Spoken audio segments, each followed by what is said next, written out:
나라에서 주는 연금이요. 제 통장에 단 한 푼도 들어온 적이 없습니다. 다 제 아들이 가져갔거든요. 어머니, 저희가 관리해 드릴게요. 그 달콤한 말 한마디가 제 노후를 지옥으로 만들 줄은 꿈에도 몰랐습니다. 남편이 일찍 세상을 떠나고 저에게 남은 건 오직 아들 하나였습니다. 몸이 예전 같지 않아 일을 쉬게 되었을 때 나라에서 나오는 국민연금과 보조금은 제게 마지막 생명줄과 같았죠. 그때 아들과 며느리가 찾아와 말했습니다. 어머니, 이제 연세도 있으신데 돈 계산 복잡하게 하지 마세요. 저희가 꼬박꼬박 챙겨드릴게요. 그 말을 믿었습니다. 아니, 믿고 싶었습니다. 자식인데 설마 내 입에 들어갈 밥숟갈까지 뺏을까 싶었으니까요. 하지만 한 달, 두 달이 지나도 제 손에 쥐어지는 돈은 없었습니다. 배가 고파 새벽 4시에 집을 나가 파지를 주어야 했고 아들은 제게 이렇게 말했습니다. 그냥 그렇게라도 우리한테 도움되면서 쪽방촌에서 쥐 죽은 듯이 오래 살다 가세요. 평생 자식 농사 하나 잘 지었다고 믿어온 66살 할머니의 인생이 어떻게 무너졌는지, 그리고 어떻게 다시 일어섰는지 제 이야기를 들려드릴까 합니다. 남편이 일찍 세상을 떠나고 저에게 남은 건 오직 아들 하나였습니다. 아들 민수는 제 삶의 전부였고 제가 살아가는 이유 그 자체였습니다. 남편이 교통사고로 세상을 떠났을 때 민수는 겨우 12살이었습니다. 장례식장에서 아버지의 영정 앞에서 눈물 흘리던 어린 아들을 보며 저는 다짐했습니다. 엄마가 있잖아. 엄마가 너 잘 키워서 훌륭한 사람 만들 거야. 그게 제 인생의 목표가 되었습니다. 그날부터 저는 정말 미친 듯이 일했습니다. 낮에는 식당에서 설거지를, 밤에는 오피스텔 청소를 했습니다. 주말에는 남의 집 가사 도우미로 나갔고 명절에도 쉬지 않고 일했습니다. 손은 늘 물에 불어 쭈글쭈글했고 허리는 쉴 새 없이 아팠지만 아들 민수가 학교에서 돌아와 엄마 배고파 하며 웃는 얼굴을 보면 그 모든 고통이 사라지는 것 같았습니다. 민수는 공부를 잘했습니다. 선생님들마다 이 아이는 뭔가 다릅니다. 좋은 대학 갈 아이예요 라고 말씀하셨죠. 그 말을 들을 때마다 제 가슴은 뿌듯함으로 가득 찼습니다. 제가 이렇게 고생하는 게 헛되지 않구나. 우리 민수는 정말 엄마의 자랑이구나 싶었습니다. 고등학교 때는 야간 자율학습을 하느라 밤 11시가 넘어서야 집에 돌아오는 아들을 위해 늘 따뜻한 야식을 준비해 두었습니다. 제가 먹을 반찬은 시장에서 파는 가장 싼 김치와 된장으로 때웠지만 아들 도시락만큼은 고기 반찬을 꼭 넣어 주었습니다. 대학 입시 결과가 나왔을 때 민수는 명문대 경영학과에 합격했습니다. 합격증을 들고 웃으며 엄마 해냈어요. 라고 말하던 아들의 눈에서 눈물이 흘러내렸습니다. 저도 아들을 끌어안고 함께 울었습니다. 그날 밤 저는 남편의 사진 앞에 앉아 말했습니다. 여보, 우리 민수가 좋은 대학 붙었어요. 당신도 하늘에서 보고 계시죠? 제가 약속 지켰어요. 대학 등록금은 천문학적인 금액이었습니다. 학자금 대출을 받았지만 그것만으로는 부족했습니다. 저는 더 많은 일을 해야 했습니다. 새벽 5시에 일어나 재래시장 생선가게에서 아르바이트를 시작했고 그 후 식당 일을 하고 저녁에는 여전히 청소 일을 했습니다. 하루에 4시간도 채 자지 못했지만 아들이 대학에서 친구들과 어울리며 행복해하는 모습을 보면 견딜만 했습니다. 대학 4년 동안 민수는 학업에 충실했고 방학 때마다 집에 돌아와 엄마, 저 학점 잘 나왔어요. 장학금도 받았어요 라고 자랑했습니다. 그럴 때마다 저는 세상을 다 가진 기분이었습니다. 제 손은 더 거칠어지고 얼굴에는 주름이 깊어졌지만 아들의 미래가 밝다는 생각에 행복했습니다. 졸업 후 민수는 대기업에 취직했습니다. 연봉이 얼마라는 말을 들었을 때 저는 깜짝 놀랐습니다. 제가 1년 동안 악착같이 벌어도 만들 수 없는 돈을 아들은 한 달 만에 버는 거였습니다. 이제 우리 민수 성공했구나. 이제는 좀 편하게 살 수 있겠구나 싶었습니다. 민수도 첫 월급을 받았을 때 제게 30만 원을 쥐어주며 엄마 그동안 고생하셨어요. 이제 제가 효도할게요라고 말했습니다. 그 돈을 받아들고 저는 또 울었습니다. 하지만 곧 민수에게 여자친구가 생겼습니다. 은지라는 이름의 예쁜 아가씨였는데 처음 만났을 때부터 왠지 모를 불편함이 느껴졌습니다. 제가 준비한 음식을 먹으며 어머니, 요즘은 이런 걸 잘 안 먹는데요 라고 말하거나 제 옷차림을 보며 민수에게 작은 목소리로 뭐라고 속삭이는 모습이 눈에 들어왔습니다. 하지만 저는 참았습니다. 민수가 좋아하는 여자니까 제가 참고 잘해주면 되겠지 싶었습니다. 결혼 준비를 하면서 저는 제 전 재산을 털었습니다. 평생 모아온 적금을 깨고 친척들에게 빌린 돈까지 모아서 결혼 자금으로 3천만 원을 주었습니다. 신혼집 전세금에 보태라고 했습니다. 은지는 그 돈을 받으며 어머니 감사합니다라고 말했지만 그 눈빛은 차갑기만 했습니다. 겨우 이것밖에? 라는 표정이 역력했습니다. 결혼식 날 저는 제일 구석 자리에 앉아 있었습니다. 은지 쪽 하객들은 모두 멋진 옷을 입고 있었고 신부 어머니는 고급스러운 한복을 입고 계셨습니다. 저는 시장에서 산 검은색 투피스를 입고 있었는데 누군가 신랑 어머니 참 소박하시네라고 수군거리는 소리가 들렸습니다. 부끄러웠지만 민수가 행복해 보여서 참았습니다. 신혼생활을 시작한 후 민수는 점점 집에 오는 횟수가 줄어들었습니다. 한 달에 한 번 오던 것이 두 달에 한 번이 되고 나중에는 명절에만 오게 되었습니다. 전화를 해도 엄마 바빠요. 나중에 전화할게요라며 끊기 일쑤였습니다. 며느리 은지는 더했습니다. 제가 전화하면 어머니 민수 지금 바빠요라며 대신 받고는 민수에게 전화를 바꿔주지도 않았습니다. 그러던 어느 날 몸이 예전 같지 않다는 걸 느꼈습니다. 계단을 오를 때마다 숨이 차고 무거운 것을 들면 허리가 끊어질 것 같았습니다. 병원에 가니 의사 선생님이 말했습니다. 어르신, 허리 디스크가 심각합니다. 그리고 관절염도 상당히 진행되었어요. 이제 무리하시면 안 됩니다. 저는 그제야 깨달았습니다. 제 몸이 이미 한계에 다다랐다는 것을요. 일을 그만두고 나니 수입이 뚝 끊겼습니다. 그나마 다행인 것은 국민연금이 나온다는 것이었습니다. 남편이 살아계실 때 꼬박꼬박 낸 국민연금과 제가 일하면서 낸 국민연금, 그리고 기초노령연금까지 합치면 한 달에 70만 원 정도가 되었습니다. 적은 돈이지만 방세 20만 원을 내고 나면 50만 원으로 한 달을 버틸 수 있을 것 같았습니다. 그때 민수와 은지가 찾아왔습니다. 오랜만에 찾아온 아들이 반가워서 제가 가진 전부를 쏟아 음식을 장만했습니다. 냉장고에 있던 고기를 다 꺼내 불고기를 만들고 아들이 좋아하던 잡채와 동그랑땡도 만들었습니다. 설거지를 하며 부엌에 있는데 거실에서 민수와 은지가 나누는 대화가 들렸습니다. 여보, 어머니한테 연금이 나온다며? 한 달에 얼마나 되는데? 은지의 목소리였습니다. 응, 70만 원 정도 된다고 하더라. 국민연금이랑 기초연금 합쳐서 70만 원이면 적지 않은데? 어머니 혼자 쓰시기에는 많잖아. 우리 애기 곧 태어나는데 분유값, 기저귀값 만만치 않을 거야. 어머니한테 좀 도움받으면 안 될까? 그러게 한번 말씀드려 볼까?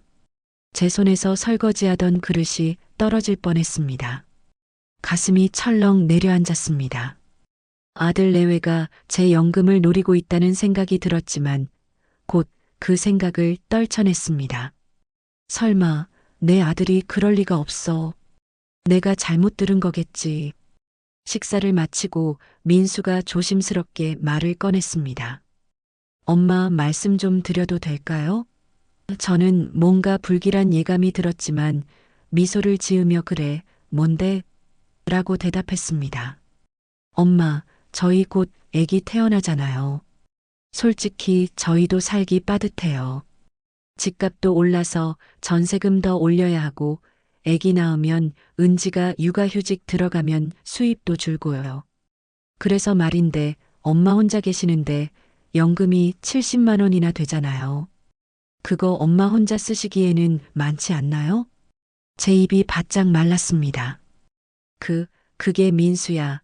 엄마도 방세 내고 생활비 쓰면 빠듯하단다. 그때 은지가 끼어들었습니다. 어머니, 솔직히 어르신 혼자 계시는데 뭘 그렇게 많이 쓰세요? 저희는 아기 키워야 하는데 어머니는 아무것도 안 하시잖아요. 가족이 서로 돕고 사는 거 아니에요? 제 가슴이 답답했습니다. 은지야, 엄마도 살아야 하는데. 민수가 제 손을 잡았습니다. 엄마, 저희가 엄마를 버리자는 게 아니에요. 그냥 연금을 저희가 관리해 드리는 거예요. 엄마 나이에 돈 관리하시기 힘드시잖아요. 저희가 매달 필요한 만큼 드리고 나머지는 저희가 모아뒀다가 나중에 엄마 병원비로 쓰면 되잖아요. 그게 더 효율적이지 않나요? 은지가 거들었습니다. 맞아요, 어머니. 요즘 보이스피싱도 많고 어르신들 사기당하시는 경우도 많다잖아요. 저희가 관리해드리는 게 더 안전해요. 그리고 어머니, 솔직히 저희가 그동안 어머니한테 받기만 했잖아요. 결혼 자금도 받고, 이제는 저희가 효도할 차례예요. 연금 저희가 받아서 잘 관리해드리고, 매달 용돈도 드리고, 필요한 거 있으면 다 사드릴게요. 제 머릿속이 복잡했습니다. 아들의 말이 맞는 것 같기도 하고 뭔가 이상한 것 같기도 했습니다. 하지만 아들이 효도하고 싶다고 하는데 제가 거절할 수 있을까요? 게다가 손주가 곧 태어난다는데 할머니로서 도와줘야 하지 않을까요? 그래도 민수야, 엄마 통장까지 맡기는 건 좀. 엄마, 왜 그래요? 저 믿지 못하세요? 제가 엄마 아들인데 제가 엄마한테 나쁜 짓을 하겠어요? 그냥 관리만 해드리는 거예요. 엄마 것 제가 가져간다는 게 아니라 더 잘 관리해드린다는 거잖아요. 은지도 거들었습니다. 어머니, 저희를 좀 믿어주세요. 저희가 어머니한테 못되게 굴었나요? 손주 낳으면 어머니 자주 보러 오시라고 할게요. 그때 용돈도 드리고요. 제발 저희 좀 도와주세요. 결국 저는 고개를 끄덕였습니다. 아들과 며느리의 간절한 눈빛을 외면할 수 없었습니다. 그리고 무엇보다 설마 내 아들이 나를 배신하겠어? 라는 생각이 컸습니다. 다음 날 민수는 저를 데리고 은행에 갔습니다. 통장의 비밀번호를 바꾸고 자동이체 설정을 민수의 계좌로 변경했습니다. 국민연금공단에도 전화해서 수령 계좌를 민수명의 계좌로 바꾸었습니다. 은행 직원이 어르신, 정말 괜찮으세요? 본인 명의 계좌로 받으시는 게 좋은데요? 라고 조심스럽게 물었지만 민수가 웃으며 저희 어머니 연세가 있으셔서 저희가 관리해드리는 거예요 라고 말했습니다. 서류에 도장을 찍으면서 제 손이 떨렸습니다. 뭔가 돌이킬 수 없는 일을 하고 있다는 느낌이 들었지만 이미 늦었습니다. 민수는 만족스러운 표정으로 엄마 잘하셨어요. 이제 편하게 계세요. 제가 다 알아서 할게요라고 말했습니다. 그날 저녁 민수와 은지는 어머니, 저희 가봐야 해요. 다음에 또 올게요라며 서둘러 떠났습니다. 텅 빈 집에 혼자 남은 저는 왠지 모를 불안감에 휩싸였습니다. 창밖을 보니 어둠이 깔리고 있었습니다. 그 어둠이 마치 제 앞날을 상징하는 것처럼 느껴졌습니다. 일주일이 지났습니다. 민수에게 전화를 걸었습니다. 민수야, 엄마 생활비 좀 보내줄 수 있니? 쌀도 떨어지고 반찬도 해야 하는데. 아, 엄마. 지금 좀 바빠요. 나중에 보내드릴게요. 짧게 끊겼습니다. 이틀이 지나고 사흘이 지나고 일주일이 지났지만 돈은 들어오지 않았습니다. 다시 전화를 걸었습니다. 이번에는 은지가 받았습니다. 어머니, 무슨 일이세요? 은지야, 민수 좀 바꿔줄래? 생활비 이야기 좀 하려고. 어머니, 민수 지금 회사에요. 바쁘다고요. 그리고 생활비요? 저희도 지금 아기 준비하느라 돈이 많이 들어가요. 어머니, 조금만 참아주세요. 그래도 은지야, 엄마가 먹고 살아야 하지 않겠니? 어머니, 냉장고에 뭐 좀 있으시잖아요. 그거 드시면 되죠. 저희 아기 출산 준비에 돈이 얼마나 드는지 아세요? 유모차 하나만 해도 100만 원이 넘어가요. 어머니는 혼자 계시니까 얼마 안 드실 텐데 뭘 그렇게 돈을 달라고 하세요? 전화가 끊겼습니다. 저는 멍하니 핸드폰을 내려다보았습니다. 이게 무슨 일이지? 내가 뭘 잘못한 거지? 한 달이 지났습니다. 생활비는 단 한 푼도 들어오지 않았습니다.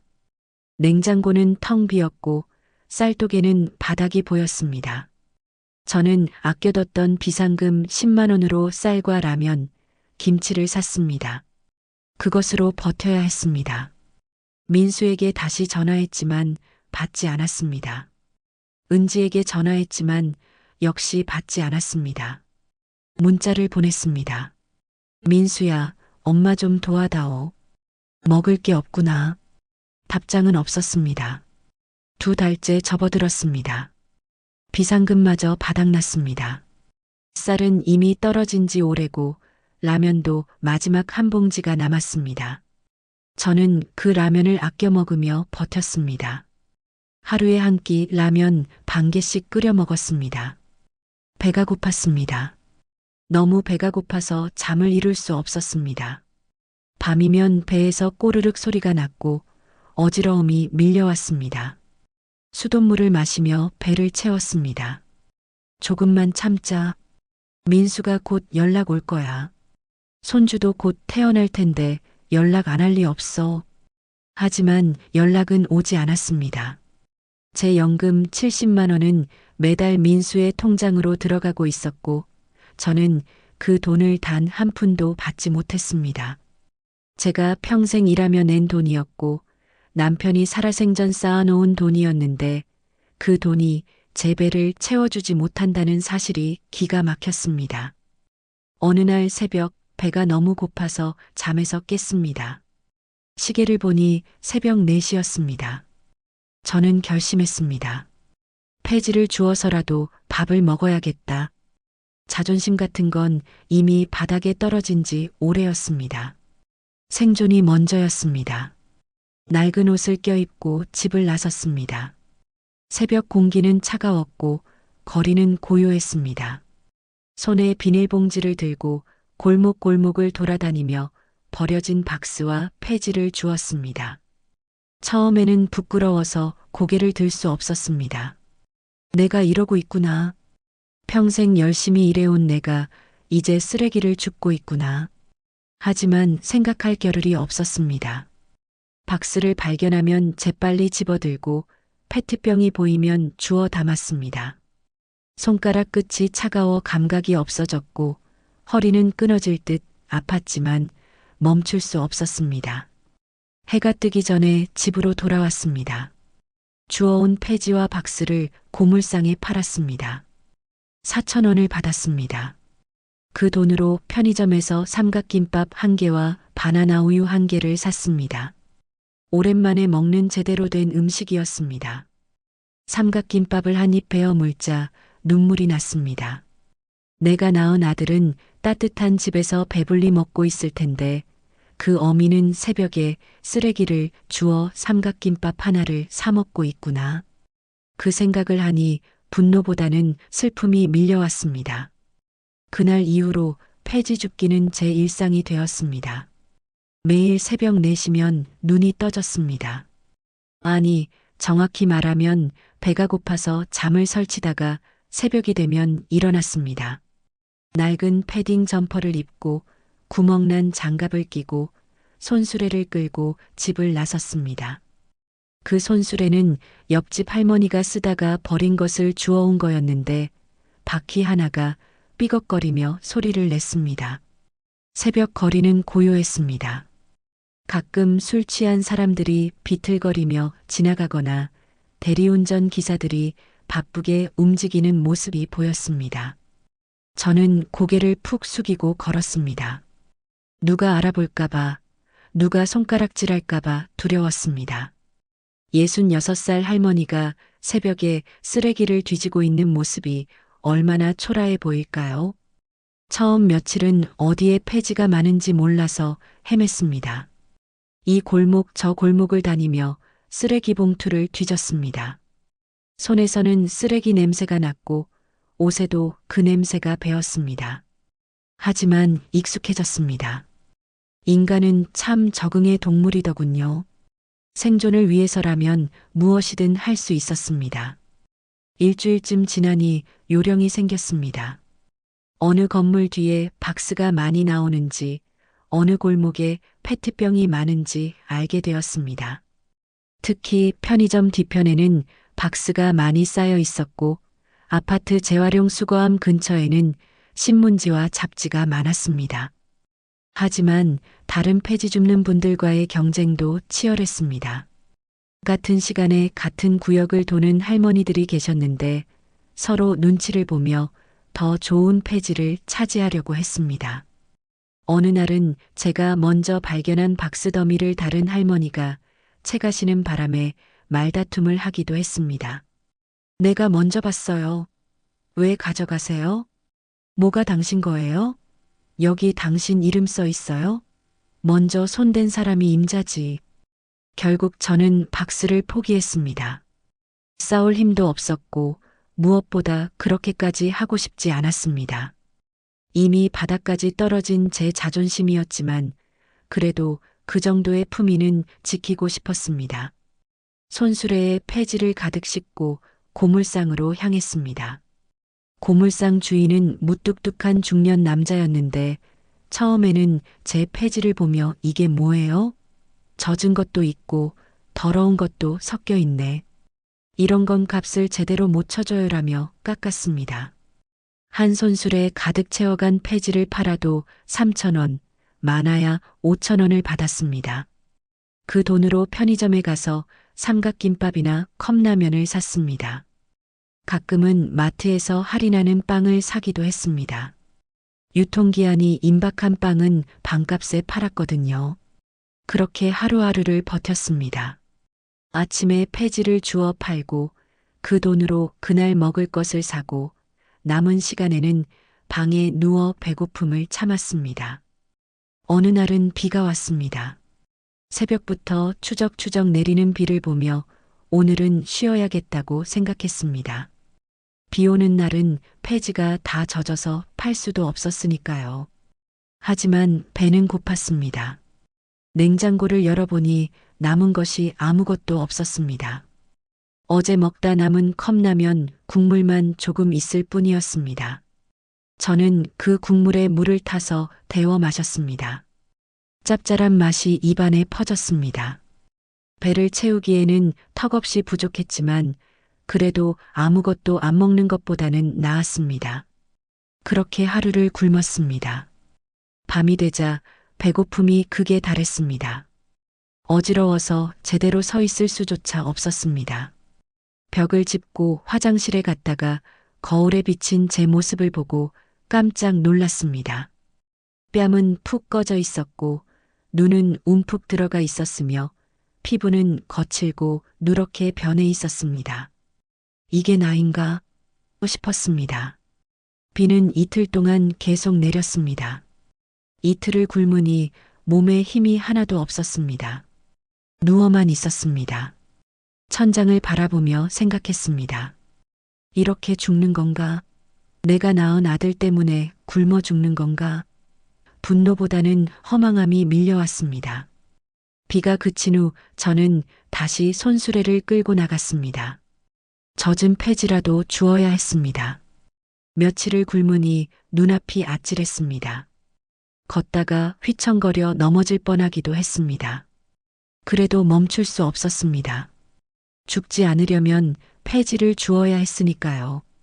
그날 주운 폐지는 대부분 젖어 있었습니다. 고물상 주인은 인상을 찌푸리며 이걸 어떻게 받아요? 다 젖었는데라고 했지만 결국 1,500원을 주었습니다. 저는 그 돈을 꼭 쥐고 편의점으로 갔습니다. 1,500원으로 무엇을 살 수 있을까요? 삼각김밥 하나도 살 수 없었습니다. 결국 컵라면 하나를 샀습니다. 1,200원짜리였습니다. 편의점 한쪽 구석에 있는 테이블에 앉아 컵라면을 먹었습니다. 뜨거운 물을 부어 3분을 기다렸습니다. 그 3분이 얼마나 길게 느껴지던지요. 뚜껑을 열자 김이 모락모락 피어올랐습니다. 젓가락으로 면을 들어 올려 입에 넣었습니다. 뜨거웠지만 참았습니다. 너무 맛있었습니다. 눈물이 났습니다. 옆 테이블에는 교복 입은 학생들이 앉아 삼각김밥과 음료수를 먹으며 웃고 떠들고 있었습니다. 그 모습을 보니 예전 민수가 생각났습니다. 고등학교 다닐 때 저도 민수를 위해 도시락을 싸주고 야식을 챙겨주었는데 그 아이는 지금 어디서 무엇을 하고 있을까요? 배부르게 밥을 먹고 있을까요? 손주는 건강하게 태어났을까요? 궁금했습니다. 하지만 전화할 엄두가 나지 않았습니다. 전화해봤자 받지 않을 것이고 받는다 해도 냉정한 말만 들을 게 뻔했으니까요. 그래도 손주 얼굴은 보고 싶었습니다. 제 핏줄인데, 제 손자인데 한 번도 보지 못했습니다. 어느 날 밤 너무 배가 고파서 잠을 이룰 수 없었습니다. 냉장고를 열어봐도 아무것도 없었고 지갑을 뒤져봐도 동전 몇 개뿐이었습니다. 저는 외투를 입고 밖으로 나갔습니다. 밤 11시였습니다. 거리를 걷다가 한 식당 앞을 지나게 되었습니다. 유리창 너머로 사람들이 삼겹살을 구워 먹는 모습이 보였습니다. 고기 굽는 냄새가 코를 찔렀습니다. 침이 고였습니다. 저는 그 자리에 멈춰서서 한참을 바라보았습니다. 할머니, 뭐 하세요? 누군가 제 어깨를 툭 쳤습니다. 깜짝 놀라 돌아보니 젊은 남자였습니다. 여기서 뭐 하시냐고요? 손님들 불편해 하시잖아요. 그제야 깨달았습니다. 제가 식당 유리창에 얼굴을 바짝 붙이고 서 있었던 거였습니다. 죄송합니다. 저는 급히 그 자리를 떠났습니다. 부끄러웠습니다. 초라했습니다. 내가 지금 뭘 하고 있는 거지? 싶었습니다. 집으로 돌아오는 길에 편의점 쓰레기통을 보았습니다. 그 안에는 먹다 남은 도시락과 삼각김밥이 버려져 있었습니다. 순간 마음속에서 갈등이 일었습니다. 저걸 먹어야 하나? 쓰레기통에 버려진 음식을 먹어야 할 정도인가? 하지만 배고픔이 자존심을 이겼습니다. 주위를 둘러보고 아무도 없는 것을 확인한 후 저는 쓰레기통에서 삼각김밥을 꺼냈습니다. 비닐을 벗겨보니 한 입 베어 먹은 자국이 있었습니다. 하지만 나머지 부분은 멀쩡했습니다. 저는 그것을 입에 넣었습니다. 차가웠지만 먹을 만했습니다. 그렇게 쓰레기통을 뒤지는 것도 일상이 되었습니다. 새벽에 폐지를 줍고 편의점 쓰레기통에서 먹을 것을 찾고 그렇게 하루하루를 버텼습니다. 사람이 얼마나 비참해질 수 있는지 몸소 체험했습니다. 손가락 끝은 추위와 노동으로 갈라졌습니다. 피가 나기도 했지만 약을 살 돈이 없어서 그냥 뒀습니다.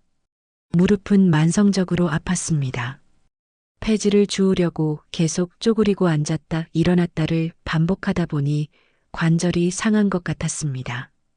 걸을 때마다 삐걱거리는 소리가 났습니다. 어느 날은 폐지를 줍다가 날카로운 유리 조각에 손을 베었습니다. 피가 철철 흘렀지만 병원에 갈 돈이 없었습니다. 집에 돌아와 수돗물로 씻고 휴지로 동염했습니다. 다행히 며칠 후에는 딱지가 앉았지만 흉터는 남았습니다. 몸무게는 계속 줄어들었습니다. 원래 입던 옷들이 다 헐렁해졌습니다. 거울을 볼 때마다 낯선 사람이 저를 바라보는 것 같았습니다. 뼈만 남은 앙상한 얼굴, 푹 꺼진 눈, 거친 피부. 이게 한때 세 가지 일을 동시에 하며 아들을 키웠던 그 억센 여자의 모습인가 싶었습니다. 추위도 견디기 힘들었습니다. 겨울이 다가오면서 새벽 기온이 영하로 떨어졌습니다. 난방을 켤 돈이 없어서 방 안은 냉골이었습니다. 이불을 여러 겹 덮고 잤지만 추위는 뼛속까지 파고들었습니다. 밤새 덜덜 떨다가 아침이 되곤 했습니다. 전기세와 수도세 고지서가 날아왔습니다. 연체된 금액이 점점 쌓여갔습니다. 집주인에게서도 전화가 왔습니다. 할머니, 월세 밀린 거 언제 주실 거예요? 이번 달 것까지 2달 밀렸잖아요. 다음 달까지 안 내시면 나가셔야 해요. 죄송합니다. 조금만 기다려 주세요. 제가 곧 마련할게요. 하지만 어떻게 마련한단 말입니까? 하루에 폐지 팔아서 버는 돈이 기껏해야 4, 5천 원인데 월세 20만 원을 어떻게 마련합니까? 절박했습니다. 저는 용기를 내어 다시 민수에게 전화를 걸었습니다. 이번에는 받았습니다. 엄마, 왜요? 퉁명스러운 목소리였습니다. 민수야, 엄마가 지금 너무 힘들다. 밥도 제대로 못 먹고 방세도 못 내고 있어. 제발 엄마 연금 조금만 돌려다오. 아니면 생활비라도 좀 보내다오. 엄마, 저도 바빠요. 애기 키우느라 정신없고 돈도 많이 들어가고 엄마는 혼자 계시니까 돈이 많이 안 들잖아요. 조금만 참으세요. 민수야, 엄마가 지금 굶고 있단다. 새벽에 폐지 주워서 겨우 끼니를 때우고 있어. 제발, 엄마 과장하지 마세요. 설마 정말 굶으시겠어요? 그리고 폐지 주우신다고요? 엄마 창피한 줄 아세요. 남들이 뭐라고 하겠어요. 저희 체면도 좀 생각해 주세요. 귀를 의심했습니다. 아들이 지금 뭐라고 한 겁니까? 엄마가 굶고 있다는데, 폐지를 줍고 있다는데, 걱정하는 게 아니라 창피하다고? 체면을 생각하라고? 민수야, 너 지금 무슨 말을 하는 거니? 엄마, 전 바빠요. 끊을게요. 딸깍 전화가 끊겼습니다. 저는 핸드폰을 바닥에 내동댕이 쳤습니다. 그리고 주저앉아 울었습니다. 소리내어 울었습니다. 가슴이 찢어지는 것 같았습니다. 제가 목숨 걸고 키운 아들이 저에게 이럴 수 있단 말입니까? 그날 밤 저는 결심했습니다. 직접 아들 집에 찾아가기로. 얼굴을 보고 이야기하면 아들도 마음을 돌릴 것이라고 생각했습니다. 손주 얼굴도 보고 싶었습니다. 다음 날 저는 몇 안 남은 교통비를 털어 버스를 타고 아들 집으로 향했습니다. 버스 안에서 사람들이 제게서 멀찌감치 떨어져 앉았습니다. 아마 제게서 나는 냄새 때문이었을 겁니다. 며칠째 제대로 씻지 못한 몸에서는 냄새가 났고 폐지를 주우며 묻은 먼지와 때가 옷에 배어 있었습니다. 아들이 사는 아파트에 도착했습니다. 깨끗하고 멋진 아파트였습니다. 경비 아저씨가 의심스러운 눈초리로 저를 쳐다봤지만 저는 당당하게 아들 집에 왔습니다라고 말하고 들어갔습니다. 엘리베이터를 타고 15층으로 올라갔습니다. 아들 집 앞에 섰습니다. 초인종을 누르기 전에 옷매를 고쳐 입고 손으로 머리를 쓸어 넘겼습니다. 심호흡을 하고 초인종을 눌렀습니다. 잠시 후 문이 열렸습니다. 며느리 은지였습니다. 은지는 제 모습을 보더니 눈살을 찌푸렸습니다. 어머니 왜 오셨어요? 은지야, 엄마 좀 들어가도 되겠니? 민수 있니? 어머니, 지금 불편한데요. 애기 자고 있고 집안도 정리 안 되어 있어서 잠깐만이라도 좋으니 들여보내다오. 민수랑 얘기 좀 하고 싶구나. 은지는 마지못해 문을 열어주었습니다. 저는 조심스럽게 들어갔습니다. 현관에서부터 따뜻한 온기가 느껴졌습니다. 난방이 잘 되어 있었습니다.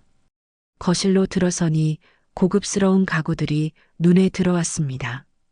소파, 텔레비전, 식탁 모두 새 것처럼 깨끗했습니다. 그때 주방에서 냄새가 났습니다. 고기 굽는 냄새였습니다. 은지가 삼겹살을 굽고 있었던 모양입니다. 그 냄새를 맡자 침이 고였습니다. 며칠째 제대로 된 밥을 먹지 못한 탓이었습니다. 민수 어디 있니? 방에 있어요. 불러드릴게요. 은지가 방문을 열고 여보, 어머니 오셨어요 라고 말했습니다. 잠시 후 민수가 나왔습니다. 민수는 제 모습을 보더니 놀란 표정을 지었습니다. 엄마 왜 이렇게 야위셨어요? 민수야, 저는 아들에게 다가갔습니다. 엄마가 지금 너무 힘들단다. 밥도 제대로 못 먹고 방세도 밀렸어. 제발 엄마 연금 좀 돌려다오. 아니면 생활비라도 좀 보내다오. 민수는 난감한 표정을 지었습니다. 그때 은지가 끼어들었습니다. 어머니, 저희도 살기 힘들어요. 아기 낳고 나니까 돈이 얼마나 많이 드는지 아세요? 분유가, 기저귀가, 병원비 한 달에 100만 원이 넘게 들어가요. 거기다가 전세금도 올려야 하고, 솔직히 어머니 연금으로는 턱도 없어요. 그래도 은지야, 그건 엄마 돈이잖니. 엄마가 평생 일하며 낸 돈이고, 어머니, 그게 지금 중요해요? 가족이잖아요. 가족끼리 서로 돕고 사는 거 아니에요? 어머니는 혼자 계시니까 돈이 많이 안 드시잖아요. 저희는 아기 키워야 하는데. 하지만 그때 방에서 아기 울음소리가 들렸습니다. 제 손주였습니다. 처음 듣는 손주의 울음소리에 가슴이 뭉클했습니다. 손주 좀 보고 싶구나. 은지가 재빨리 방으로 들어가 문을 닫았습니다. 어머니, 아기 놀랄까 봐요. 나중에 보여드릴게요. 민수가 말했습니다. 엄마, 오늘은 그냥 가세요. 우리 얘기는 나중에 하고요. 민수야, 제발 엄마 말 좀 들어다오. 엄마가 지금, 엄마. 민수가 소리를 질렀습니다. 저도 지금 스트레스 받아요. 회사 일도 힘들고, 집에 오면 애기 울고, 은지는 육아 힘들다고 짜증내고, 거기다가 엄마까지 이러시면 저는 어떻게 해요? 저는 얼어붙었습니다. 아들이 제게 소리를 지른 건 처음이었습니다. 은지가 방에서 나와 말했습니다. 어머니, 오늘은 그만 가주세요. 보시다시피 저희도 정신없어요. 하지만, 어머니, 은지의 목소리가 날카로워졌습니다. 계속 이러실 거예요? 저희도 한계가 있다고요. 어머니 연금 얼마 된다고 그래요? 70만 원 가지고 저희가 뭘 하겠어요? 그거 저희한테 도움이 되니까 받는 거지. 어머니 드리자고 받는 거 아니에요. 그 말을 듣는 순간 머리가 멍해졌습니다. 처음부터 제 돈을 돌려줄 생각이 없었던 겁니다. 처음부터 저를 이용할 생각이었던 거였습니다. 그럼 너희는 처음부터 엄마를 속인 거니? 민수가 시선을 피했습니다. 은지는 대답 대신 현관문을 열었습니다. 어머니, 나가주세요. 민수야. 엄마, 제발 가주세요. 민수의 목소리는 차갑기만 했습니다. 저는 비틀거리며 현관으로 향했습니다. 신발을 신으면서 마지막으로 물었습니다. 민수야, 엄마가 너를 어떻게 키웠는데, 엄마가 너를 위해 얼마나 고생했는데. 그때 민수가 제 가슴에 대못을 박는 말을 했습니다. 엄마, 솔직히 말할게요. 그냥 그렇게라도 우리한테 도움되면서 쪽방촌에서 쥐 죽은 듯이 오래 살다 가세요. 그게 효도하는 거예요. 엄마가 오래 살아야 연금도 오래 나오잖아요. 세상이 무너지는 것 같았습니다. 그 말을 듣는 순간 제 다리에 힘이 풀렸습니다. 문 손잡이를 잡지 않았다면 그 자리에 주저앉았을 겁니다. 귀에서 윙윙 소리가 났습니다. 방금 제가 뭘 들은 겁니까? 제 아들이, 제가 목숨 걸고 키운 아들이 저에게 쥐 죽은 듯이 살다 가라고 했단 말입니까? 민수야, 너 지금 무슨 말을? 엄마, 왜요? 사실이잖아요. 어차피 엄마 혼자 사시는데 연금 받으셔서 우리한테 도움이나 되세요. 그게 마지막 효도 아니에요? 엄마가 우리 키우느라 고생했으니까 이제 우리한테 도움되는 게 당연한 거 아니에요? 저는 아들의 얼굴을 멍하니 바라보았습니다. 낯설었습니다. 제가 아는 민수가 아니었습니다. 아니, 어쩌면 이게 진짜 민수였을지도 모릅니다. 제가 보고 싶었던 아들의 모습만 보고 듣고 싶었던 말만 들어왔던 게 아닐까요? 은지가 옆에서 거들었습니다. 어머니, 저희가 너무한 것 같아요? 근데 솔직히 어머니도 생각해 보세요. 어머니 혼자 계시는데 70만 원이면 많잖아요. 저희는 세 식구인데도 빠듯하게 살아요. 이게 공평해요? 어머니는 그냥 조용히 계시기만 하면 되잖아요. 쪽방 하나 얻어서 거기서 사시면 되는 거예요. 월세도 싸고. 쪽방이라니 제 목소리가 떨렸습니다. 쪽방촌이 어떤 곳인지 너희가 아니? 알죠. 근데 어머니 혼자 사시는데 뭐가 문제예요? 거기도 사람 사는 곳이에요. 어머니 같은 분들 많이 사신다던데요. 민수가 말을 이었습니다. 엄마, 우리도 서울에서 살려면 돈이 얼마나 드는지 알아요? 전세금 올릴 돈도 없어서 고민인데 엄마 연금까지 드리면 우리는 어떻게 살아요? 좀 이해해 주세요. 이해를 하라고. 제 목소리가 커졌습니다. 엄마가 지금 굶고 있는데, 엄마가 새벽에 폐지 주어서 겨우겨우 연명하고 있는데 그걸 이해하라고? 엄마, 목소리 좀 낮추세요. 옆집에 다 들려요. 민수가 짜증스러운 표정으로 말했습니다. 좋아, 목소리 낮출게. 근데 민수야, 대답 좀 해봐. 엄마가 널 어떻게 키웠는데? 엄마가 하루에 4시간씩 자면서 일했던 거 기억나? 내가 먹고 싶다는 거 사주려고 엄마가 굶었던 거 기억나? 내 대학 등록금 마련하려고 엄마가 밤낮 없이 일했던 거 기억나? 민수는 시선을 피했습니다.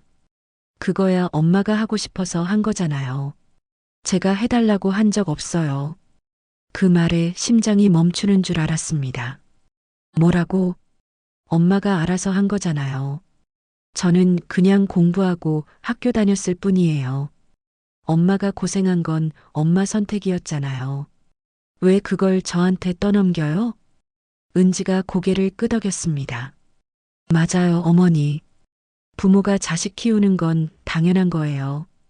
그걸 가지고 평생 은혜를 갚으라고 하는 건 좀 그렇지 않나요? 요즘 세상이 어떤 세상인데 아직도 그런 생각을 하세요? 저는 뒤로 휘청거렸습니다. 벽에 등을 기댔습니다. 숨이 제대로 쉬어지지 않았습니다. 가슴이 답답하고 머리가 어지러웠습니다. 엄마, 괜찮으세요? 민수가 물었지만 그 목소리에는 진심 어린 걱정이 느껴지지 않았습니다. 그냥 형식적인 물음일 뿐이었습니다. 괜찮아, 괜찮단다. 저는 겨우 정신을 붙잡았습니다. 그래, 민수야. 엄마가 널 키운 건 엄마 선택이었어. 그건 인정해. 근데 말이다. 그 연금은 다르단다. 그건 엄마가 평생 일하면서 낸 돈이야. 엄마 것이란 말이야. 그걸 돌려달라는 게 그렇게 큰 잘못이니? 민수가 한숨을 쉬었습니다. 엄마, 그게 지금 중요해요? 법적으로는 엄마 명의의 돈이 맞죠. 근데 이미 계좌는 제 명의로 바뀌었고 엄마가 동의하셔서 바꾼 거잖아요. 그러니까 법적으로 문제 없어요.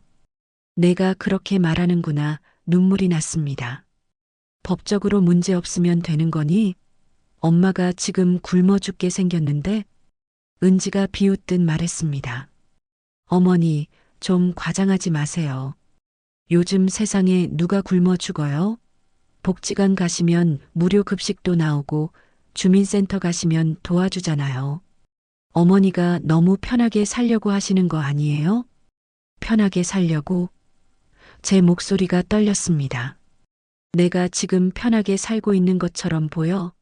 새벽 4시에 일어나서 폐지 주우러 다니는 게 편한 거야? 쓰레기통 뒤져서 남의 먹다 남은 음식 먹는 게 편한 거야? 민수가 얼굴을 찌푸렸습니다. 엄마, 그만하세요. 듣기 싫어요. 왜 그렇게 비참하게 사세요? 복지관이나 주민센터에 도움 요청하시면 되잖아요. 왜 폐지를 주어요?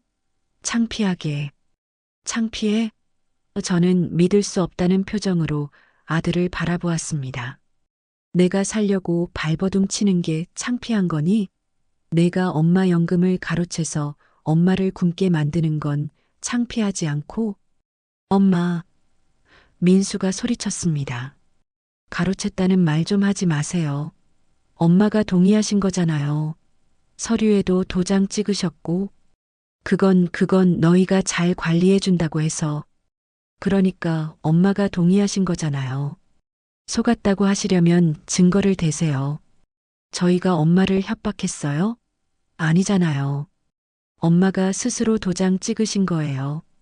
은지가 거들었습니다. 어머니, 나중에 괜히 다른 데 가서 이상한 말 하지 마세요.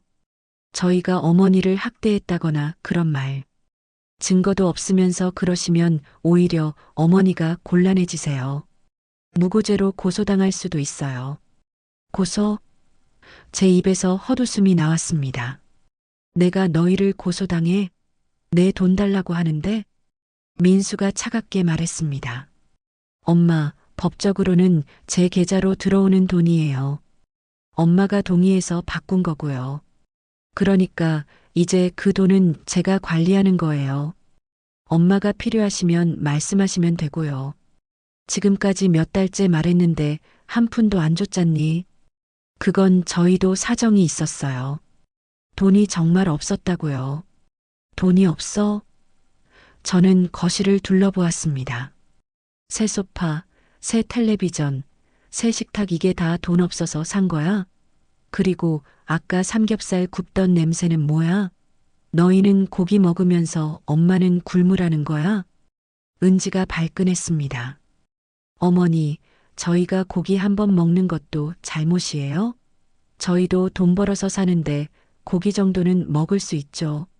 어머니랑 저희랑 비교하지 마세요. 비교하지 말라고? 제 목소리가 커졌습니다. 내 돈으로 너희가 고기 먹고 있는데 비교하지 말라고? 어머니 돈 아니에요. 은지가 소리쳤습니다. 이제 법적으로 저희 돈이라고요. 이해 못하세요? 민수가 은지를 말렸습니다. 여보, 진정해. 엄마, 오늘은 그냥 가세요. 우리도 지쳤어요. 다음에 얘기해요. 다음은 언제인데? 다음에도 또 이럴 거잖아. 너희는 처음부터 내 돈 돌려줄 생각이 없었던 거야. 민수가 입을 열었습니다. 엄마, 솔직히 말할게요. 저희는 그 돈 필요해요.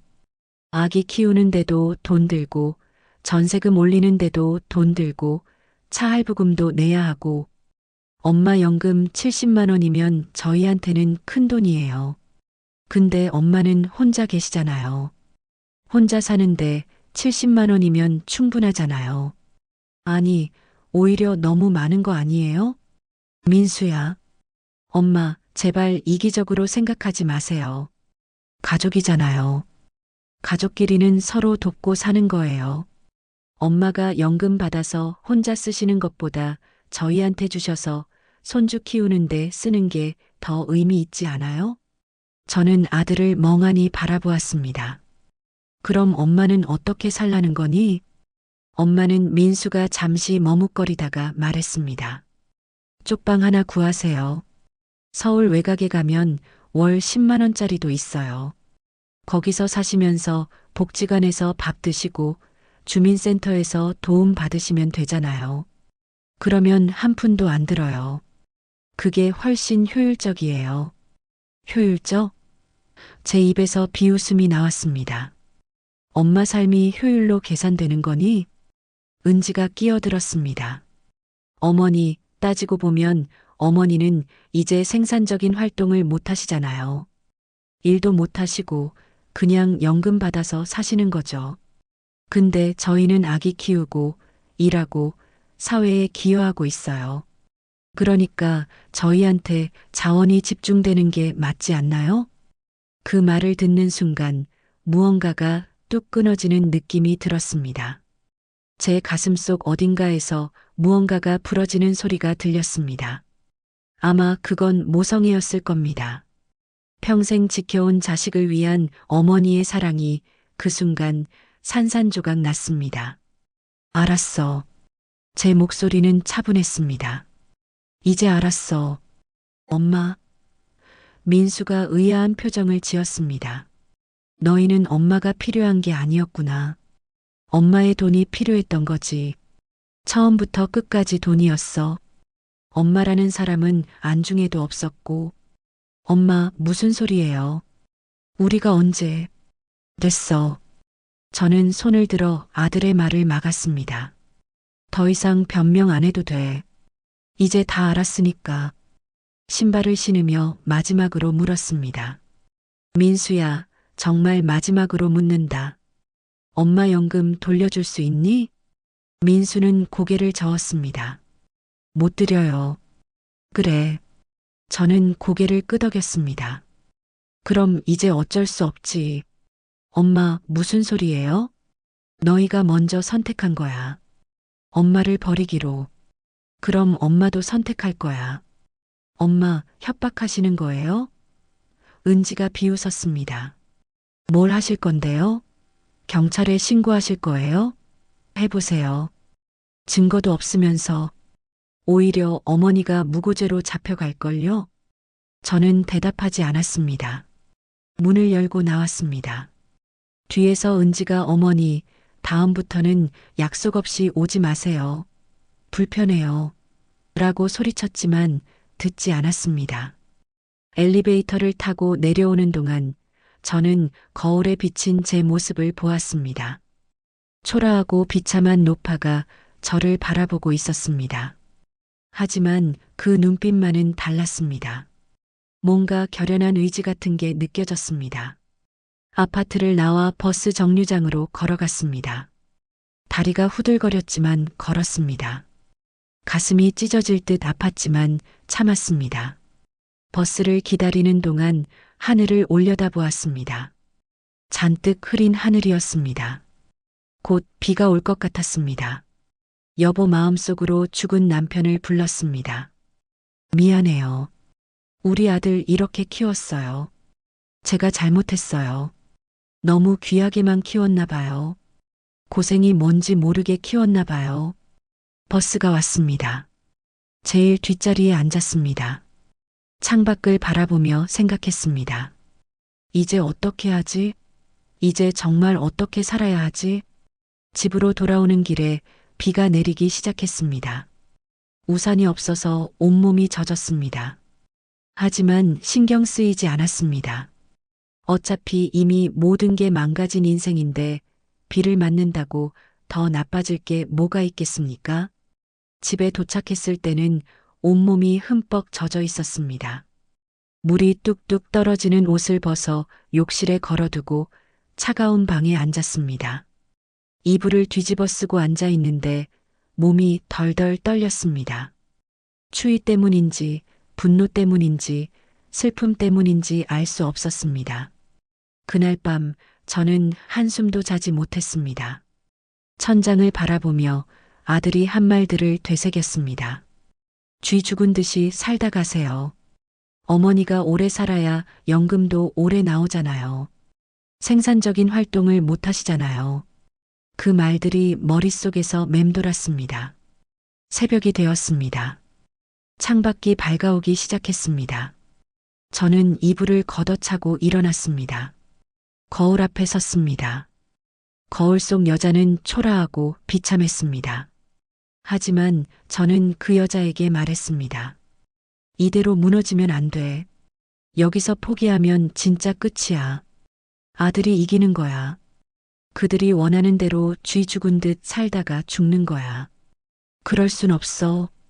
제 목소리는 떨렸지만 그 속에는 분명한 결의가 담겨 있었습니다. 싸워야 해. 내 삶을 되찾아야 해. 그날 저는 결심했습니다. 더 이상 참지 않기로, 더 이상 당하지 않기로, 제 권리를 찾기로, 비록 상대가 제 아들이라 할지라도 싸우기로 결심했습니다. 창밖에는 비가 그쳤고 희미한 아침 햇살이 비치고 있었습니다. 저는 그 햇살을 바라보며 다짐했습니다. 이제 시작이야. 내 인생을 되찾는 싸움의 시작. 젖은 옷을 주워 입고 밖으로 나왔습니다. 목적지는 정해져 있었습니다. 주민센터, 거기서부터 시작할 생각이었습니다. 비록 어떻게 해야 할지 정확히는 몰랐지만 일단 문을 두드려야 한다는 것만은 알았습니다. 걸어가는 내내 아들의 얼굴이 떠올랐습니다. 어렸을 때 제 품에 안겨 잠들던 아기였던 그 아이가 초등학교 운동회 때 제 손을 잡고 웃던 그 아이가 대학 합격증을 받고 기뻐하던 그 청년이 이제는 제게 쥐 죽은 듯 살라고 말하는 냉혈한이 되어 있었습니다. 어디서부터 잘못된 걸까? 생각했습니다. 내가 너무 많이 사랑한 게 잘못이었을까? 너무 많이 주려고 한 게 잘못이었을까? 하지만 이내 고개를 저었습니다. 아니야. 내 사랑이 잘못된 게 아니야. 그 사랑을 이용한 놈들이 잘못된 거지. 주민센터 건물이 보였습니다. 저는 심호흡을 하고 문을 열었습니다. 새로운 시작이었습니다. 지옥 같은 나날의 끝이자 반격의 시작이었습니다. 주민센터 문을 열고 들어서는 순간 따뜻한 공기가 제 얼굴을 감쌌습니다. 너무 오랫동안 추위에 떨었던 탓인지 그 온기에 눈물이 날 뻔했습니다. 직원들이 책상에 앉아 일하고 있었고 민원인 몇 명이 의자에 앉아 대기하고 있었습니다. 저는 안내 데스크로 다가갔습니다. 젊은 여직원이 미소를 지으며 저를 맞아주었습니다. 어르신, 무슨 일로 오셨어요? 입을 열려고 하는데 목이 메었습니다. 뭐라고 말해야 할까요? 제 아들이 제 연금을 가로채고 있다고? 제가 굶고 있다고? 어디서부터 어떻게 설명해야 할까요? 저기 떨리는 목소리로 말을 꺼냈습니다. 도움이 필요합니다. 네, 어르신. 천천히 말씀해 주세요. 무슨 일이세요? 제 아들이 제 연금을 말을 하다가 눈물이 쏟아졌습니다. 참으려고 했지만 참을 수 없었습니다. 그동안 쌓였던 모든 억울함과 분노와 슬픔이 한꺼번에 터져 나왔습니다. 여직원이 놀라며 일어나 제 곁으로 왔습니다. 어르신, 괜찮으세요? 일단 저쪽 상담실로 가시죠. 거기서 천천히 말씀해 주세요. 저는 직원을 따라 작은 상담실로 들어갔습니다. 직원이 물티슈와 물을 건네주었습니다. 일단 진정하시고 천천히 말씀해 주세요. 물을 마시고 눈물을 닦으며 저는 제 이야기를 시작했습니다. 남편이 일찍 세상을 떠난 것, 아들을 혼자 키운 것, 몸이 아파 일을 그만둔 것, 아들과 며느리가 연금을 관리해 주겠다고 한 것, 그 후로 단 한 푼도 받지 못한 것, 새벽에 폐지를 주우며 연명하고 있는 것, 아들이 제게 한 말들까지 이야기를 다 하고 나니 1시간이 훌쩍 지나 있었습니다. 직원은 심각한 표정으로 메모를 하며 듣고 있었습니다. 어르신, 이건 명백한 노인 학대입니다. 경제적 학대에 해당해요. 노인 학대라니요? 저는 그 말이 낯설었습니다. 그냥 제 아들이 불효를 한 거 아닌가요? 어르신, 자녀가 부모의 재산을 동의 없이 사용하거나 부모를 경제적으로 방임하는 것은 노인학대방지법에 저촉됩니다. 형사처벌 대상이에요. 형사처벌이요? 제 가슴이 철렁했습니다. 그럼 제 아들이 감옥에 가는 건가요? 상황에 따라 다르지만 충분히 그럴 수 있습니다. 일단 어르신, 지금 당장 해야 할 일들이 있어요. 첫째로 국민연금공단에 연락해서 계좌를 다시 어르신 명의로 변경해야 합니다. 둘째로 경찰에 신고해야 하고요. 셋째로 법률구조공단의 도움을 받아야 합니다. 그런데 저는 망설였습니다. 제 아들이 정말 감옥에 가면 그럼 손주는 어떻게 되나요? 제가 그렇게까지 해야 하나요? 직원이 제 손을 잡았습니다. 어르신, 지금 어르신은 굶고 계세요. 제대로 된 집도 없고 새벽에 폐지를 주어서 연명하고 계시잖아요. 이건 생존의 문제예요. 어르신이 이대로 계시면 정말 큰일 날 수 있어요. 하지만 그래도 제 아들인데. 어르신, 아드님은 어르신을 아들로 생각하고 계신가요? 직원의 말이 따끔했습니다. 죄송하지만 어르신께 쥐 죽은 듯 살라고 말한 사람이 아들인가요? 그 말에 저는 할 말이 없었습니다. 맞는 말이었습니다. 일단 오늘은 국민연금공단에 전화해서 상황을 설명하고 계좌 변경 절차를 알아보시죠. 제가 도와드릴게요. 직원은 국민연금공단 전화번호를 찾아 걸어주었습니다.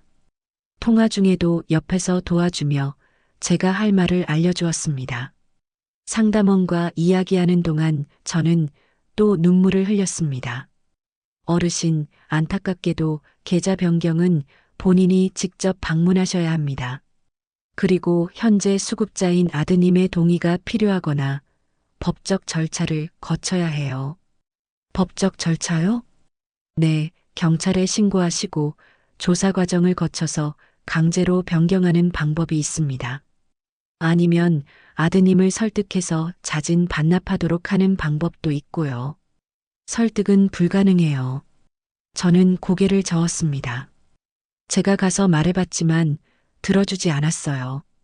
그럼 법적 절차를 밟으셔야 합니다. 지금 바로 경찰서에 가시겠어요? 제가 같이 가드릴 수도 있어요. 저는 망설였습니다. 경찰서에 가서 제 아들을 신고한다? 그건 정말 마지막 수단이라고 생각했습니다. 하지만 다른 방법이 있을까요? 일단 오늘은 집에 가서 생각 좀 해보고 싶어요. 어르신, 시간이 지날수록 더 힘들어지실 거예요. 그리고 당장 오늘 저녁은 뭘 드실 건가요? 저는 대답하지 못했습니다. 지갑에는 1,000원도 안 되는 동전만 있었습니다. 직원이 자리에서 일어났습니다. 잠깐만 기다리세요. 그리고는 밖으로 나갔다가 봉투 하나를 들고 돌아왔습니다. 어르신, 이거 받으세요. 저희가 긴급 지원금으로 드릴 수 있는 거예요. 5만 원입니다. 아니에요, 괜찮아요. 저는 어르신 받으세요. 이런 상황을 위해 있는 제도예요. 직원은 제 손에 봉투를 쥐어 주었습니다. 그리고 내일은 꼭 경찰서에 가세요. 안 그러면 정말 큰일 나요. 저는 떨리는 손으로 봉투를 받았습니다. 감사합니다. 정말 감사합니다. 그리고 어르신, 혹시 지낼 곳이 불안정하시면 노인복지관에 연락해 보세요. 임시 거처를 제공하는 곳도 있어요. 여기 전화번호 드릴게요. 직원은 여러 기관의 전화번호와 주소를 적어 주었습니다. 노인복지관, 법률구조공단, 노인학대 신고센터, 무료급식소 등등. 저는 그 종이를 꼭 쥐고 주민센터를 나왔습니다. 밖은 여전히 추웠지만 손에 쥔 5만 원이 묵직하게 느껴졌습니다. 마트로 향했습니다. 오랜만에 제대로 된 음식을 살 수 있었습니다. 쌀 한 포대, 계란, 김치, 라면, 참치캔, 빵 장바구니가 무거웠습니다. 하지만 행복했습니다.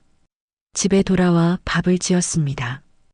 햇살로 지은 따뜻한 밥, 계란 프라이와 김치를 곁들여 먹었습니다. 그렇게 맛있을 수가 없었습니다. 눈물을 흘리며 밥을 먹었습니다. 아, 이렇게 당연한 게 얼마나 소중한 건지. 배를 채우고 나니 정신이 조금 돌아왔습니다. 주민센터에서 받은 종이를 펼쳐보았습니다. 여러 전화번호들이 적혀 있었습니다. 저는 그 중에서 법률구조공단 번호로 전화를 걸었습니다. 상담원이 친절하게 제 이야기를 들어주었습니다. 그리고 말했습니다. 어르신, 내일 오전에 방문하실 수 있으세요? 무료 법률 상담을 해드리겠습니다. 네, 갈 수 있어요. 그럼 내일 오전 10시에 오세요. 어르신 같은 경우는 긴급하니까 우선적으로 상담해 드리겠습니다. 전화를 끊고 나니 조금 안심이 되었습니다.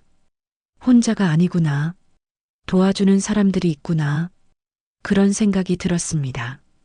그날 밤 오랜만에 배불리 먹고 따뜻한 잠자리에 누웠습니다.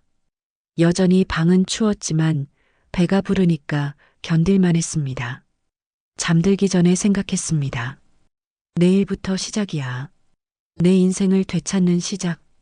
다음 날 아침 일찍 일어났습니다. 남은 밥으로 아침을 먹고 제일 깨끗한 옷을 꺼내 입었습니다. 거울을 보니 여전히 초라한 모습이었지만 어제보다는 나아 보였습니다. 법률구조공단에 도착했습니다. 접수를 하고 대기실에 앉아 있는데 주변에 저와 비슷한 처지로 보이는 사람들이 많았습니다. 다들 무언가 억울한 일을 당한 사람들 같았습니다. 제 이름이 호명되었습니다. 상담실로 들어가니 중년의 변호사님이 앉아 계셨습니다. 어르신 앉으세요. 무슨 일로 오셨나요? 저는 다시 한번 제 이야기를 했습니다. 이번에는 좀 더 차분하게 순서대로 설명했습니다. 변호사님은 심각한 표정으로 듣고 계셨습니다. 어르신, 이건 명백한 노인 경제적 학대입니다. 형법상 사기죄, 횡령죄에도 해당할 수 있고요. 노인복지법 위반도 성립됩니다.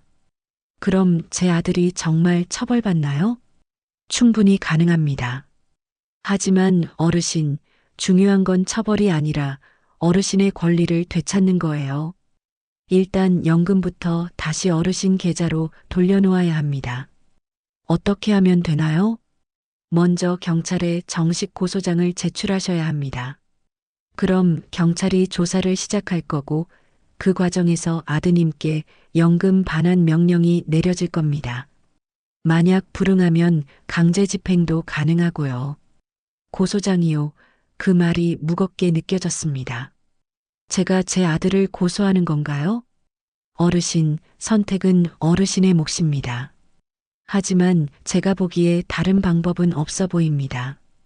아드님은 자진 반납할 의사가 전혀 없어 보이고 오히려 어르신을 협박하고 있잖아요. 저는 한참을 고민했습니다. 내 아들을 고소한다. 법의 심판을 받게 한다. 그게 과연 옳은 일일까? 하지만 다른 방법이 있을까? 어르신, 이렇게 생각해 보세요. 지금 어르신이 하시는 건 복수가 아닙니다. 정당한 권리를 찾는 거예요. 어르신 돈을 어르신이 쓰겠다는 건데 그게 잘못된 건가요? 아니요, 잘못된 게 아니죠. 그럼 하셔야죠. 그리고 어르신, 솔직히 말씀드리면 아드님이 정말 어르신을 아들로 생각했다면 이런 짓을 했을까요? 그 말에 저는 눈물이 났습니다. 맞는 말이었습니다. 진짜 아들이라면, 진짜 가족이라면 어머니를 굶게 내버려 두지 않았을 것입니다. 알겠습니다. 하겠습니다. 고소하겠습니다. 변호사님이 고개를 끄덕였습니다. 잘 결정하셨습니다. 제가 고소장 작성을 도와드리겠습니다. 그리고 경찰서에 제출할 때도 동행해 드릴 수 있어요. 고소장을 작성하는데 2시간이 걸렸습니다. 제가 겪은 일들을 하나하나 진술했고 변호사님은 그것을 법적 용어로 정리해 주었습니다. 고소장을 다 작성하고 나니 뭔가 후련하면서도 무거운 기분이 들었습니다. 어르신, 이제 관할 경찰서에 가서 제출하시면 됩니다. 제가 같이 가드릴까요? 아니요, 괜찮아요. 제가 혼자 가볼게요. 그럼 이거 꼭 기억하세요. 경찰이 조사할 때 주눅 들지 마시고 있는 그대로 말씀하시면 됩니다. 어르신은 피해자예요. 잘못한 게 없어요. 저는 고소장을 꼭 쥐고 법률구조공단을 나왔습니다. 경찰서까지 걸어가는 동안 여러 생각이 들었습니다. 정말 이러는 게 맞나? 혹시 나중에 후회하지 않을까? 손주는 어떻게 되는 거지? 하지만 곧 고개를 저었습니다. 아니야. 나도 살아야 해. 내가 죽으면 손주고 뭐고 다 소용없어. 일단 나부터 살고 봐야지. 경찰서에 도착했습니다. 신고 접수대로 가서 고소장을 제출했습니다. 경찰관이 고소장을 읽어보더니 심각한 표정을 지었습니다. 어르신, 이거 노인 학대 사건이네요. 담당 형사에게 인계하겠습니다. 잠시만 기다리세요. 얼마 후 형사가 나왔습니다. 40대 정도 되어 보이는 남자 형사였습니다. 어르신, 저를 따라오시죠. 진술 좀 받아야겠어요. 조사실로 들어가 형사 앞에 앉았습니다. 형사는 친절한 목소리로 말했습니다. 어르신, 제가 물어보는 것에 대답만 해주시면 됩니다. 천천히 하셔도 돼요. 조사는 3시간이 걸렸습니다. 형사는 제 이야기를 자세히 물어봤습니다. 언제 연금 계좌를 바꿨는지, 누가 제안했는지, 어떤 말을 들었는지, 그 후로 생활비를 받았는지, 아들과 며느리가 어떤 말을 했는지, 잔거자 있는지 등등. 어르신, 문자 메시지나 녹음 같은 증거는 없으세요? 없어요. 다 말로만 했어요. 증거가 약하긴 하지만 어르신 진술과 상황 정황만으로도 충분히 입건할 수 있습니다. 일단 아드님을 소환해서 조사하겠습니다. 제 아들이 여기로 오나요? 네, 피의자 신분으로 조사받으러 와야 합니다. 어르신, 혹시 아드님이 협박하거나 하면 바로 연락하세요. 그것도 추가 범죄가 됩니다. 저는 떨리는 손으로 형사의 명함을 받았습니다. 감사합니다. 어르신, 힘내세요. 어르신이 잘못한 게 아니에요. 경찰서를 나오는 길에 다리가 후들거렸습니다. 긴장이 풀리면서 온몸에 힘이 빠졌습니다. 버스 정류장 벤치에 앉아 한참을 쉬었습니다. 이제 시작이구나. 진짜 싸움이 시작된 거야. 생각하니 두려웠습니다. 하지만 동시에 뭔가 후련한 기분도 들었습니다. 더 이상 참지 않기로 했으니까. 더 이상 당하고만 있지 않기로 했으니까. 집으로 돌아오는 길에 핸드폰이 울렸습니다. 민수였습니다. 심장이 쿵 하고 내려앉았습니다. 벌써 연락이 온 건가? 경찰에서 연락을 받은 건가? 떨리는 손으로 전화를 받았습니다. 여보세요? 엄마. 민수의 목소리는 분노로 가득 차 있었습니다. 엄마가 지금 뭐 한 거예요? 경찰서에서 연락 왔는데 엄마가 나를 고소했다고? 그래, 엄마가 했어. 미쳤어요? 진짜 미쳤어요? 자식을 경찰서에 신고하는 엄마가 어디 있어요? 민수야, 엄마도 살아야 하잖니. 너희가 엄마 연금 돌려주지 않으니까 어쩔 수 없었어. 돌려줄 게 없어요. 그건 이제 우리 돈이라고요. 엄마가 동의해서 준 거잖아요. 동의한 게 아니야. 너희가 관리해 준다고 해서 믿고 맡긴 거지. 근데 단 한 푼도 안 줬잖니. 엄마, 고소 취하해요. 지금 당장. 싫어. 엄마. 민수가 소리를 질렀습니다. 이러시면 엄마도 가만 안 둬요. 우리도 방법이 있어요.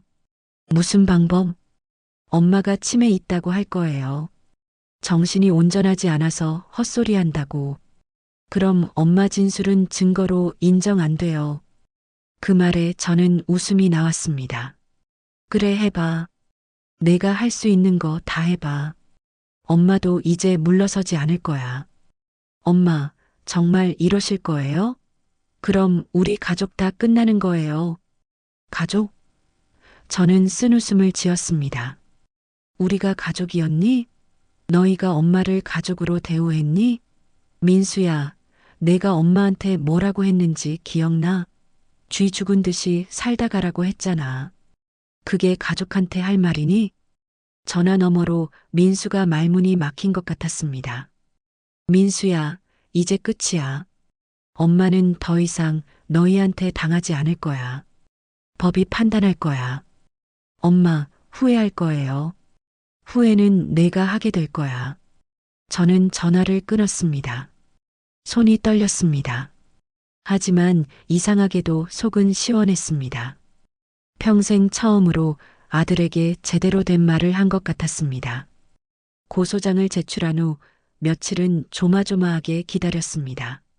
민수에게서 협박 전화가 몇 번 더 왔지만 저는 형사님이 준 조언대로 모두 녹음했습니다.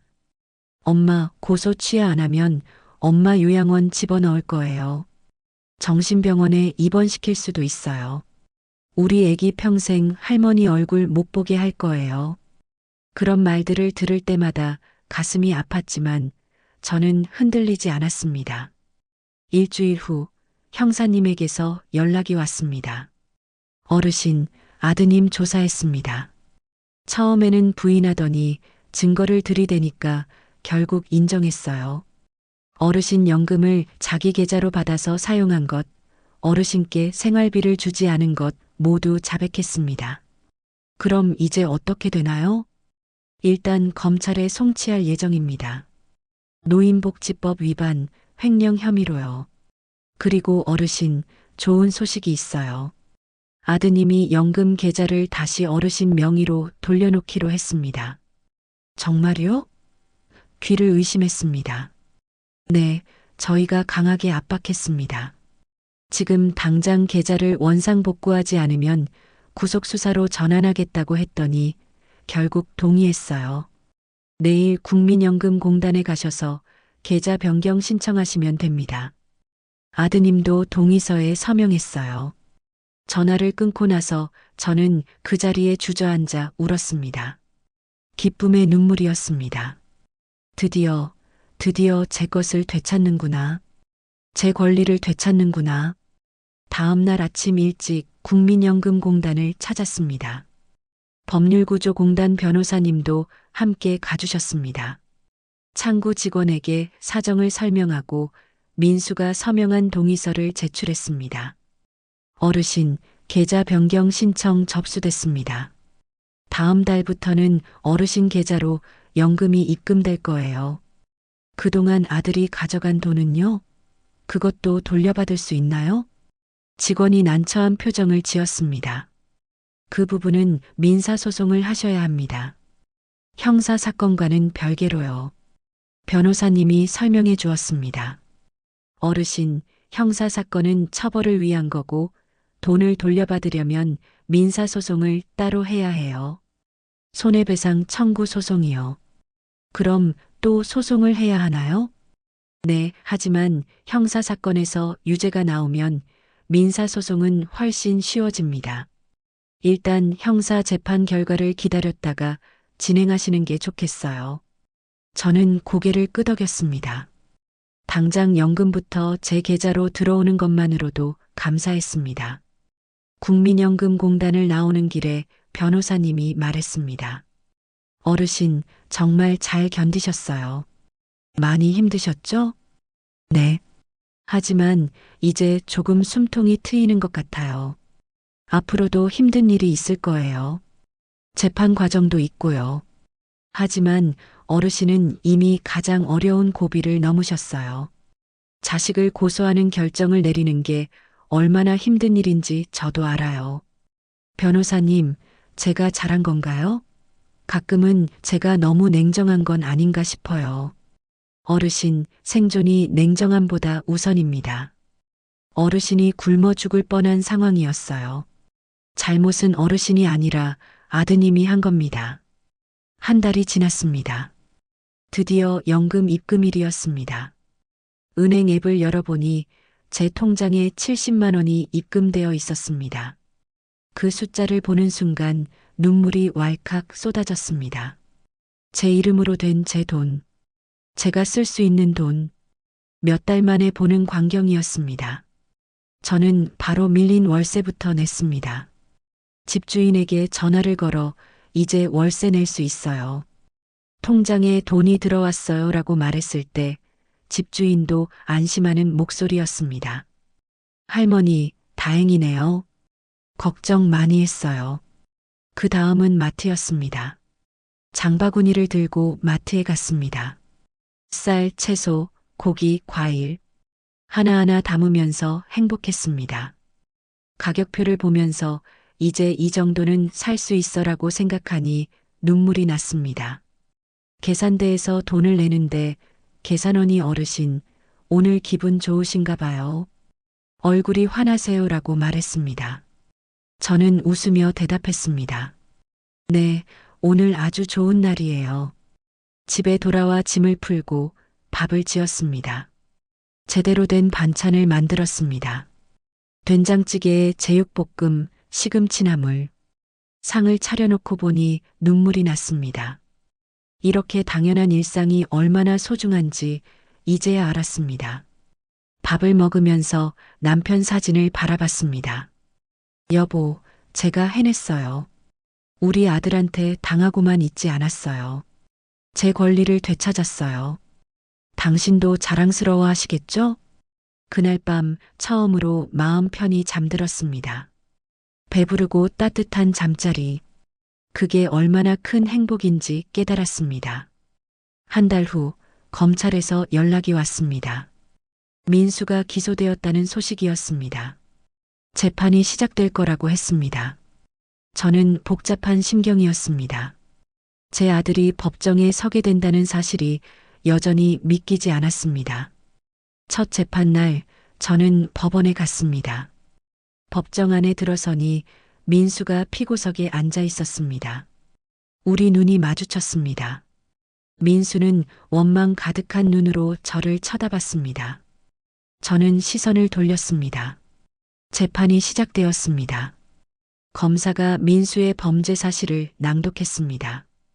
피고인은 2024년 3월부터 2025년 11월까지 약 9개월간 피해자인 친모의 국민연금 및 기초연금 총 630만 원을 횡령하고 피해자를 경제적으로 방임하여 노인복지법을 위반했습니다. 민수의 변호사가 변론했습니다. 피고인은 모친을 부양하기 위해 연금을 관리한 것이며 악의가 없었습니다. 가족 간의 문제를 형사처벌로 해결하는 것은 과도합니다. 하지만 검사는 강하게 반박했습니다. 피고인은 피해자에게 단 한 푼도 생활비를 주지 않았습니다. 피해자는 새벽에 폐지를 주우며 연명했고 끼니를 거르는 일이 허다했습니다. 이것이 부양입니까? 이것은 명백한 학대입니다. 제 차례가 왔습니다. 증인석에 앉았습니다. 검사가 질문했습니다. 피해자께서는 피고인에게 연금 관리를 맡기신 이유가 무엇입니까? 아들이 제가 나이가 들어 관리하기 힘들 것 같다며 자기들이 잘 관리해 주겠다고 했습니다. 저는 아들을 믿었습니다. 그 후로 생활비를 받으셨습니까? 아니요. 한 푼도 받지 못했습니다. 어떻게 생활하셨습니까? 저는 그동안의 일들을 진술했습니다. 새벽에 폐지를 주운 일, 쓰레기통을 뒤진 일, 굶주린 일. 말을 하는 동안 눈물이 났습니다. 법정이 조용했습니다. 민수의 변호사가 반대 신문을 했습니다. 증인께서는 피고인에게 연금 관리를 맡기실 때 서류에 직접 서명하셨죠? 네, 하지만 강요받지 않으셨죠? 강요는 아니었지만 제가 잘 모르는 상태에서 대답만 해주세요. 강요받지 않으셨죠? 네. 그럼 자발적으로 동의하신 겁니다. 검사가 재반박했습니다. 재판장님, 피해자는 아들을 믿고 동의한 것입니다. 그 신뢰를 배신하고 피해자를 방임한 것이 문제입니다. 재판은 2시간 넘게 계속되었습니다. 마지막으로 재판장이 민수에게 물었습니다. 피고인, 마지막으로 할 말이 있습니까? 민수가 일어났습니다. 제가 잘못했습니다. 목소리가 떨렸습니다. 어머니를 이렇게까지 힘들게 할 생각은 없었어요. 그냥 저희도 살기 힘들어서 죄송합니다. 하지만 그 사과에는 진심이 느껴지지 않았습니다. 그저 형량을 줄이기 위한 변명처럼 들렸습니다. 재판은 한 달 후 선고가 내려질 예정이었습니다. 저는 법원을 나오면서 복잡한 기분이었습니다. 제 아들이 저 법정에 서 있는 모습을 보니 마음이 아팠습니다. 하지만 동시에 이것이 옳은 일이라는 확신도 들었습니다. 그 사이 저는 민사소송도 준비했습니다. 변호사님과 함께 손해배상 청구 소송장을 작성했습니다. 민수가 가져간 630만 원을 돌려받기 위한 소송이었습니다. 어르신, 형사재판에서 유죄가 나오면 민사소송은 거의 승소 확정입니다. 조금만 더 참으세요. 한 달이 지나고 선고 날이 왔습니다. 다시 법정에 섰습니다. 재판장이 판결문을 읽기 시작했습니다. 피고인 박민수는 친모인 피해자의 연금을 횡령하고 경제적으로 방임하여 피해자를 극심한 고통에 빠뜨렸다. 특히 피해자가 고령임에도 불구하고 기본적인 생활비조차 제공하지 않아 피해자가 생존을 위해 폐지를 줍는 등 비인간적인 생활을 하게 만들었다. 이는 명백한 노인 학대이며 엄중히 처벌할 필요가 있다. 제 심장이 쿵쿵 뛰었습니다. 따라서 본 법원은 피고인에게 징역 1년에 집행유예 2년을 선고한다. 또한 사회봉사 200시간을 명한다. 그리고 피해자에게 배상할 책임이 있음을 인정한다. 판결이 끝났습니다. 민수는 고개를 떨구고 있었습니다. 은지는 방청석에서 흐느끼고 있었습니다. 저는 묘한 감정에 휩싸였습니다. 후련함과 슬픔이 뒤섞인 기분이었습니다. 법정을 나오는데 은지가 다가왔습니다. 어머니, 만족하세요? 이제 우리 가족은 완전히 끝났어요. 민수는 전과자가 됐고 우리 애는 아빠가 전과자인 걸 평생 떠안고 살아야 해요. 다 어머니 때문이에요. 은지야. 저는 차분하게 말했습니다. 엄마 탓을 하기 전에 너희가 엄마한테 뭘 했는지 생각해봐. 엄마를 굶게 만들고 쥐 죽은 듯 살라고 말한 게 누구야? 엄마는 단지 엄마 것을 되찾으려 한 것뿐이야. 그래도 가족인데 이럴 수 있어요? 경찰에 신고하고 재판까지 가고. 가족? 저는 쓴웃음을 지었습니다. 너희가 엄마를 가족으로 대했니? 가족은 서로 돕는 거야. 한쪽이 일방적으로 희생하는 게 가족이 아니야. 은지는 더 이상 말하지 못하고 돌아섰습니다. 민수와 은지가 법원을 떠나는 뒷모습을 보며 저는 한숨을 쉬었습니다. 이제 정말 끝이구나. 민사소송은 형사 판결 이후 빠르게 진행되었습니다. 예상대로 저는 승소했고 민수는 630만 원을 갚으라는 판결을 받았습니다. 분할 납부가 허용되어 민수는 매달 50만 원씩 갚기로 했습니다. 첫 달 제 통장에 50만 원이 입금되었습니다. 민수가 보낸 돈이었습니다. 그 돈을 보며 저는 복잡한 기분이 들었습니다. 이겼습니다. 제 권리를 되찾았습니다. 하지만 왜인지 마음은 텅 빈 것 같았습니다. 그날 밤 저는 오랜만에 주민센터 직원에게 전화를 걸었습니다. 처음 도움을 요청했던 그 직원이었습니다. 어르신, 어떻게 지내세요? 잘 지내요. 연금도 다시 받게 됐고 아들도 돈을 갚기 시작했어요. 정말 다행이에요. 어르신이 용기 내신 덕분이에요. 그런데요. 저는 망설이다 말을 이었습니다. 이상한 게 이겼는데도 마음이 편하지 않아요. 제가 잘한 건가 싶고, 어르신, 그런 감정은 당연해요. 아무리 잘못을 했어도 자식이니까요. 하지만 어르신, 한 가지는 확실해요. 어르신은 생존하기 위해 싸웠고, 그게 잘못된 게 아니에요. 그렇겠죠? 네, 그리고 어르신, 혹시 상담이 필요하시면 노인복지관의 심리 상담 프로그램이 있어요. 한번 가보시는 것도 좋을 것 같아요. 전화를 끊고 저는 노인복지관 전화번호를 찾았습니다. 다음 날 바로 예약을 했습니다. 복지관에서 상담사를 만났습니다. 중년의 따뜻한 여성이었습니다. 저는 그동안의 일들을 이야기했습니다. 굶주렸던 일, 폐지를 주었던 일, 아들과의 법적 다툼, 그리고 지금의 복잡한 감정까지. 상담사가 말했습니다. 어르신, 지금 느끼시는 감정은 죄책감이에요. 하지만 그 죄책감은 어르신이 느낄 필요가 없는 감정이에요. 하지만 제 아들이 전과자가 됐어요. 제 손주는 어르신, 아드님이 전과자가 된 건 어르신 때문이 아니에요.